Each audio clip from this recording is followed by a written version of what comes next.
Do you want to learn Arabic and Islamic sciences with distinguished teachers, accompanied with the best brotherhood and sisterhood in London? Enroll now on site at Medina College or study online on the portal for £10 a month at mclportal.com. Assalamu alaikum wa rahmatullah. This is a book review. Inshallah, it's been a while. It's been quite a long time. Inshallah, the reason I'm doing this book review is because I'll shortly be teaching a course which will be live online going through this book. And we recently completed it with a class at Medina College as well. This book is a well-known book in Aqidah. It's known as Al-Ha'iyah of Ibn Abi Dawud. And it's called Al-Ha'iyah because that's how the lines of the poem ends. And it's a short poem in Aqidah, which is 33 lines long and easy to memorize. The author is Ibn Abi Dawud, or he's Abu Bakr Abdullah ibn Abi Dawud, and he's more known for the fame of his father, who is the author of the collection, the Sunan of Abu Dawud, that be collection of ahadith. And he's also the student, i.e. Abu Dawud is a student of Imam Ahmed. So it's no surprise that Ibn Abi Dawud authors a book on Aqidah on the madhab of Ahlus-Sunnah Wal-Jami'ah, or known as Ahlul Athar As-Salafiyah.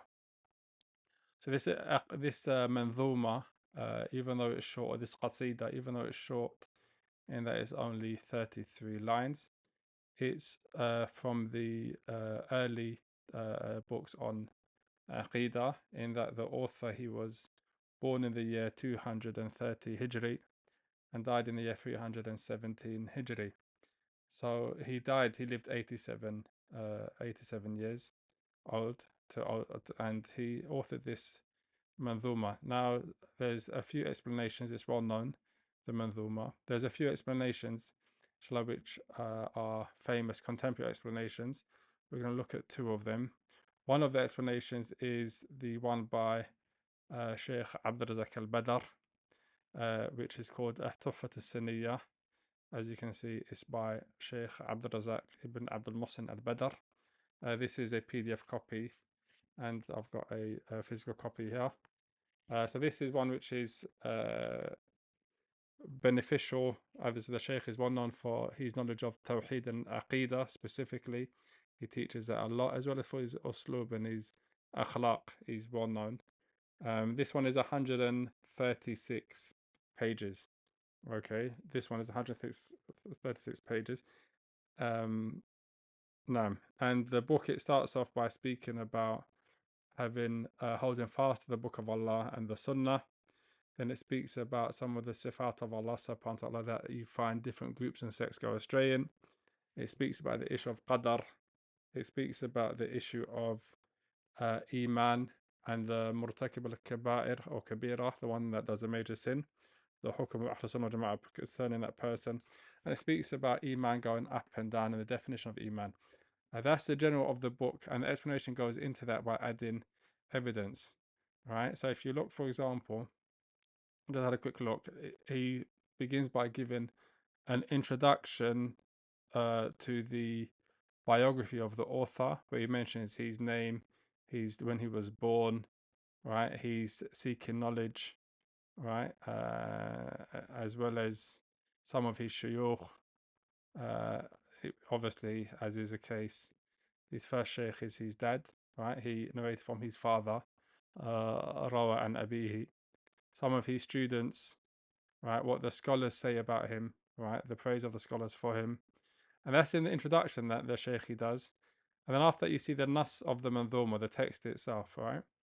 Tamassak bihablillahi wattabi'il huda, right? The first line is speaking about holding on to the Book of Allah. And then comes the explanation of Sheikh Abdul Razak on this book. So another one of the contemporary explanations of this book is the explanation by Sheikh Abdul Karim al-Khudair, who's a well-known scholar in Riyadh. He's also, on a side note, with regards to libraries, I think he's got the second biggest or if not the biggest library in the Mamlaka, right? So he's a person that knows books very well. And he's just called it a sharh of the Manzumat al-Ha'iyah, right? An explanation of the Manzuma of al-Ha'iyah. And in his explanation, it's somewhat a little bit different to the explanation of Sheikh Abdul Razak al-Badr. You can compare both of them, inshallah, if you're going to be studying the course, inshallah. In his explanation, he speaks about what he does in his explanation. First of all, this is not the muqaddimah of the Sheikh, this is the muqaddimah of the Sheikh himself. But anyway, in his explanation, he goes more in terms of, gives you benefits in terms of historical figures that are mentioned. If you look at the footnotes here, anytime somebody is mentioned or a sect or a group is mentioned, in the footnotes, they give you the history of them, right? When they came about, it gives you, for example, who they are, all right, where they're from. So you get that extra additional benefit of something of tabaqat, or something of the biographies of the different figureheads in Islamic history, whether they were figureheads of misguidance because they're from the different groups and different sects, and what that sect, how they are misguided and stuff like that. So sometimes this highlights an important point. Sometimes when it comes to buying books or building a library, you have a metin, which is a text, but you need more than one explanation for that text, because different explanations of different mashayikh bring about different benefits, and you won't know that until you buy, or at the least have a look at that explanation to see which different how the sheikh explains it differently to the other mashayikh, right? So sometimes you're going to have one book, in this case Al-Ha'iyah of Ibn Abi Dawud, but you're going to have more than one explanation of the same book. And then again, you can compare between them. So that's also really important to do. Also as well, you're going to find in these two explanations, you find there's some differences in terms of the actual poem itself, i.e., for example, different words which are used because you have different nusakh or different copies, right? So you find some variations in words, and the word that the Shaykh chooses may be different to the nuskha that the Shaykh Abdul Razak al-Badr was using. So that's another additional benefit of comparing between two different texts. So inshallah, this is a quick review of this book on Aqidah, and just to let you know, inshallah, that next week, Wednesday coming, inshallah, I'll be starting a course live online where I'll be going through the Ha'iyah of Ibn Abi Dawud. This is going to be on Zoom. It's going to be on Wednesdays and Thursdays for 5 weeks. So inshallah, over 10 1-hour lessons will complete this poem, and inshallah, hopefully some of the students as well are going to be memorizing the poem.